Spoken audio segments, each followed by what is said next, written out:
নেতিক্রিয়া করতে এসেছে। নেতিক্রিয়া বেনিফিট কি আছে, কে কে বলবে? বলো বলো, তোমরা তো পড়ে এসেছো। প্যাসেজ ক্লিনজিং হবে, আর সাইনাস মাথা ধরা এই সকল সমস্যাগুলোই অনেকটা সহজে মুক্তি পাওয়া যাবে, বা প্রেশার আদিত্য যাতে বেশি থাকে সেইগুলো মুক্তি পাওয়া যাবে। আচ্ছা, আর অ্যালার্জির কোনো সমস্যা থাকলে সেগুলো। আচ্ছা, আর চোখে পাওয়ার বাড়বে, আর গলার থেকে শুরু করে কফ রিগার্ডিং আর আমাদের আপার পোর্শনে যত রোগ আছে সবগুলোকে আমরা প্রিভেন্ট করতে পারি। এই নেতিক্রিয়াটা দুভাবে আমরা করতে পারি, একটা জল নীতি আর একটা সূত্র নীতি। আমি বলেছিলাম এই সূত্র নীতি এটা যেহেতু রাবার দিয়ে করছি তাই না, কিন্তু স্ক্রিপচারে মেনশন আছে সূত্র। এই সূত্রটা কত এমএম এর হতে হবে? বিগিনার্সদের জন্য 2 mm এর, তাই না? তারপর ধীরে ধীরে এটাকে 6 mm 8 mm বাড়ানো যায়। বাট স্ক্রিপচার অনুযায়ী এখন সুতো পাওয়া যায় না, ব্যাপারটা বুঝে গেল? ওই জন্য আমরা এই রাবার গুলো দিয়ে অ্যাপ্লাই করে আমরা করতে পারি। এবার এই যে রাবার দিয়ে প্র্যাকটিস করছি এটা একটু লিটল বিট হলেও সবের জন্য একটু টাফ আছে, তাই না? তো এই প্রি ওয়ার্কআউট হলো জল নীতি, ব্যাপারটা বোঝা গেল? এই জল নীতিক্রিয়া, এই যে পটটা দিয়ে আমরা নীতিক্রিয়া প্র্যাকটিস করব, এই জল নীতি কোথাও কিন্তু কোনো স্ক্রিপচারে কিন্তু মেনশন নেই।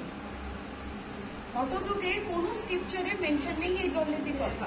এটা developed by modern yogi, modern যোগীদের দ্বারা এটা ডেভেলপ হয়েছে। বাকি সূত্রনীতির কথা কিন্তু আমাদের মেনশন আছে। তো আমাদের নাজাল পাসাজ সংক্রান্ত সাইনাস, যেমন আমাদের মাথা ধরা, মাথা ব্যথা, কফ সংক্রান্ত ডিজিজ গুলোকে আমরা প্রিভেন্ট করতে পারি, আর সাথে হিলিংও করতে পারি।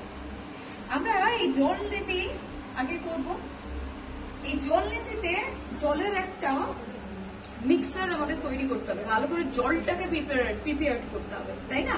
তো জলের প্রিপারেশন কি? প্রথমে আমরা জলটাকে একটু হালকা ওয়ার্ম করে নেব, সাথে আমরা এই সল্ট এনেছি, দেখো সল্ট অ্যাড করব, ঠিক আছে?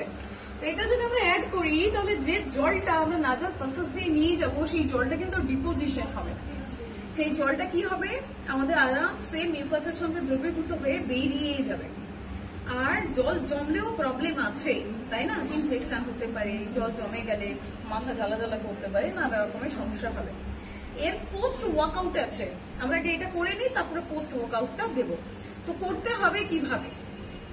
প্রথমে আমরা এই জল ভরে নেব, ভালো করে ধুয়ে আমরা এটাকে হাইজিন মেনটেন করার জন্য একটু গরম জলে ধুয়ে নেব। এটা প্লাস্টিকের পাত্র পাওয়া যায় অ্যাভেলেবেল খুব সহজেই। আমরা এটা কোনো পাত্র যেমন মেটালের, তাই না, সেগুলো ইউজ করতে পারি, সেগুলো আরো বেস্ট হবে। তো লবণ জল আমরা লবণ এইভাবে মিশিয়ে নেব। কতটা লবণ দেবো এরও মেজারমেন্ট আছে, এখন মেজারমেন্ট নিয়ে কথা বলছি না, এখন জাস্ট লবণটা নিয়ে কথা বলছি। তো আমরা যারা নাকে জ্বালা জ্বালা আছে, নাকে যাদের অনেক ইনফ্লামেশন আছে, যাদের নাকে প্রচুর পরিমাণে দেখবে একটা খুব লাল হয়ে থাকে সবসময়, তাদের জল দিলেই সঙ্গে সঙ্গে হাঁচি শুরু হবে। তাদেরকে যদি আমরা এই লবণ জল দিয়ে দিই তাহলে কিন্তু ইরিটেশনটা অনেক কম হবে এবং খুব সহজেই সে জল নিতে অভ্যাস করতে পারবে, আর তার ভিতরে জমে থাকা মিউকাস গুলো খুব আরামসে বেরিয়ে যেতে পারবে। ক্লিয়ার? তো আমরা এখন করব জল নীতি। প্রথমে আমরা একটা পশ্চার মেনটেন করতে পারি, দুটো পায়ের মধ্যে এরকম একটা গ্যাপ নিয়ে নেব, ঠিক আছে? নিয়ে তারপরে এই সব বডিটাকে সামান্য ঝোঁকাবো। এর ওয়ান পাত্র আছে, এটা নস্ট্রিলের একটা সাইডে আমরা ইনপুট করব। তার আগে এটা এইভাবে চেক করে দেখে নিতে পারি কোন নস্ট্রিলটা আমাদের ওপেন আছে। দেখছি আমার দুটো নস্ট্রিল ওপেন আছে। যদি ওপেন না থাকে প্রথমে আমরা ইনহেল এক্সেল প্র্যাকটিস করে বা কপালভাতি করে বা অন্য কোনো কিছু ক্রিয়া করে আমরা ব্রিদিং প্র্যাকটিস করে সেই নাজারটাকে ওপেন করে নিতে পারি। ক্লিয়ার? আর যেটা ওপেন আছে সেই সাইড দিয়ে আমরা জল ঢালবো, অপর দিক দিয়ে বেরিয়ে যাবে। ক্লিয়ার? তো এইভাবে আমরা যদি নোজের উপরে ঢুকিয়ে জলটা ঢালতে শুরু করি, অপর নোজ থেকে পড়বে। চলো, এইটা যখন প্র্যাকটিস করবে মন শান্ত রাখবে, অন্যদিকে কোনো রকমের কোনো কনসেন্ট্রেশন ব্রেক যাতে না হয়। দুটো পায়ের মধ্যে হালকা গ্যাপ রাখো, ভেরি নাইস। এবার নাকের একটা প্রান্ত ওটাকে ঢোকাও, ওটাকে ইনপুট করতে হবে, ঠিক আছে? মাথাটাকে ঢোকাও, আর দাঁড়াও দাঁড়াও দাঁড়াও, মাথাটা এমন ভাবে ঢোকাতে হবে যাতে ওটা এই সাইড দিয়ে বেরোবে, ঠিক আছে? নাও এবার জলটাকে ঢালো, বেশি নয়, তাহলে গলা দিয়ে আমাদের কিন্তু শরীরে প্রবেশ করবে। মাউথ কি থাকবে? ওপেন থাকবে। এই সময় কিন্তু নাক নিঃশ্বাস নেব নিঃশ্বাস নেব না, তাহলে আমরা গাল দিয়েই ব্রেক নেবো। আপনি উঠে উঠে কেন যাচ্ছেন? ঢালতে থাকুন, ভয় কিসের আপনার?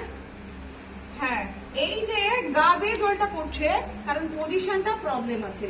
কোনো কথা বলে আমাকে, আমি একটা পজিশনে আছি, আমাকে কোথাও আনসার দিতেই হবে।